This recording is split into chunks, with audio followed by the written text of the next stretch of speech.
Hi, Manya. As long as you're only listening to these, I'm not going to look right at the camera because it stresses me out a little bit. So first of all, I want to tell you that I got home and I looked up Medgar Evers, and I felt like an idiot today because you or someone said he was in the civil rights movement, and I heard Civil War somehow. So sorry about those idiotic comments, but now I get who he is and how that was an interesting piece of that reading last night, knowing that that school was named for him. Um, okay, so I took a lot out of our conversation today. Obviously, as a language teacher, um, learning language, whether it's English learners here or native English speakers learning another language, are very important to me, and I think no matter what the appearance of language programs for immigrants is, the attitude has to be additive, that knowing another language and being from a different culture should not be viewed as a detriment in this country, but rather as something incredible that and positive that these students are bringing. Um, I have a good amount of experience with immigrant students in college and after college.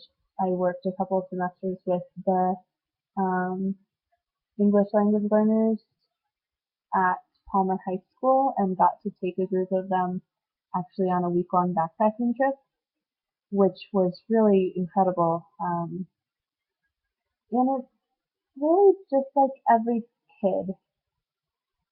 And I think this came up some in the book with the people working in the Morningside School and the SEMA, that you just have to find the time to get to know the kids and ask them about their lives and not just assume that, oh, all of these kids came from Africa, their experiences must be similar to one another, or um, whatever it be, but that just like with any kid, it takes time to get to know them. But that's really, I think, the best way, or the best thing that an individual teacher can do to help these kids succeed is say, or is to show the kid that you care about getting to know them and hearing their story, and that helps them feel safe in your classroom, which is a foreign environment in so many ways, and um, feel comfortable and feel valued.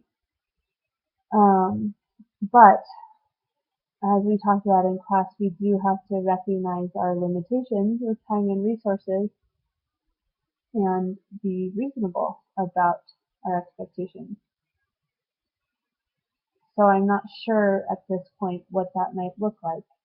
Uh, and it will be different for me because often as a Spanish teacher in my student teaching, I did not have any immigrant students in my classes unless they were already Spanish speakers, but students have to be proficient in English before they are put into Spanish as a second or in that case a third language.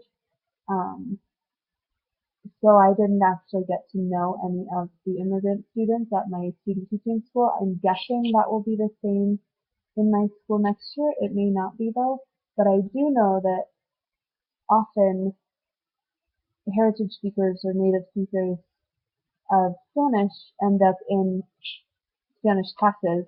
Um, and that was an interesting part of my student teaching, was realizing these kids had a lot to share and about their lives and growing up in Hispanic cultures. And I wanted them to, but I always would ask them one-on-one, do you want to share something? Because I never want to put those kids on the spot to share what their experiences are. And yet, at the same time, kind of along the lines of what Ivan was talking about today, these kids are native speakers, and I can speak with them in Spanish, but then their writing is terrible because they've never written. They've only spoken with their parents. And so some of them would say, oh, I think I need to be in seventh grade Spanish, but even though they're only in sixth grade, but actually they've never written a word of Spanish before in their lives, and so they were in the right place in Spanish one. So it's a difficult balance of finding their additional challenge for them linguistically and cognitively with the language, but also that they need to be in the same, in that first level classroom for their reading and writing abilities. So yes, those are mostly the immigrants that I anticipate working with next year. And with any kid, just asking them what their stories are, I think will be beneficial. The other thing I really liked today was your suggestion that on the first day of school, whether it's a private conversation with a kid or having them write it down, of what do you prefer to be called, as far as referring to a student as um, Black versus African American versus Ghanaian or wherever they're coming from. Um, and that's a huge pet peeve of mine, of people seeing a Latino person and saying, oh, they're Mexican without even asking. I just